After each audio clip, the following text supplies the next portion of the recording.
છીએ આજે ભરેલા રીંગણ બટેકાનું શાક. એને માટે સિંગનો ભૂકો, ચવાણું, લસણ વાળી ચટણી, ધાણા, આદુ, મરચા એ બધું લઈ લીધું છે. હવે આપણે મસાલો રેડી કરીએ. મસાલો રેડી કરી લઈએ.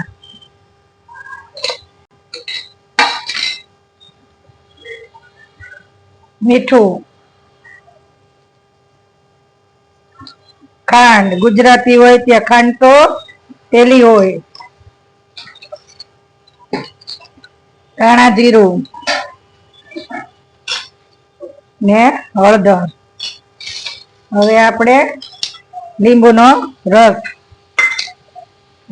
હવે જોતા પ્રમાણે તેલ લઈ લેશું.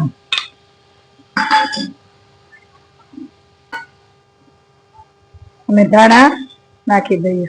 આપણો મસાલો રેડી છે. હવે રીંગણ ભરી લઈએ. ભરાઈ ગયા છે. હવે રીંગણ ભરેલા આપણે સ્ટીમમાં મૂકી દઈએ.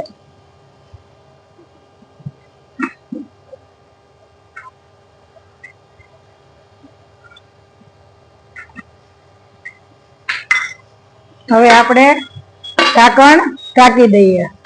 આપણું શાક બફાઈને તૈયાર થઈ ગયું છે. હવે આપણે તેને વઘારી લઈએ. કઢાઈમાં તેલ લેશું.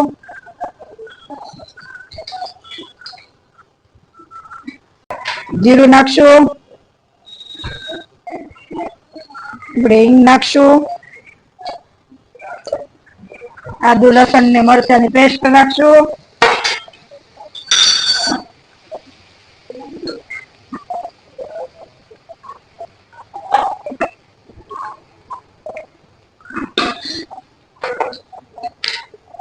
હવે ટમેટાની ગ્રેવી નાખી દઈશું.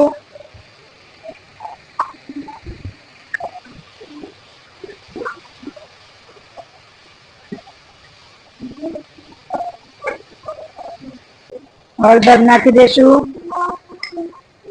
આપણી ગ્રેવી રેડી થઈ ગઈ છે. એકદમ સરસ તેલ છૂટું પડવા મળ્યું છે. હવે આપણે એની અંદર નાખી દઈશું રીંગણ બટેકા.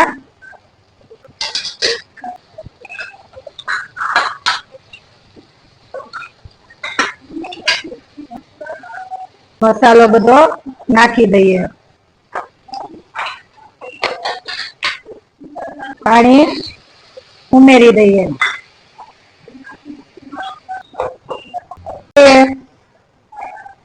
જોઈ લઈએ. હવે આપણું શાક રેડી છે. હવે એમાં ધાણા જીરું, લીલા ધાણા અને લીલું લસણ ઉમેરી દઈએ.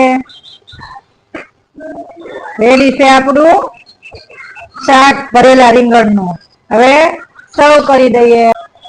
રેડી છે આપણું રીંગણ બટેકા તુવેરનું શાક. લાઈક, શેર અને સબસ્ક્રાઇબ કરજો. કોમેન્ટમાં જણાવજો કેવું લાગ્યું.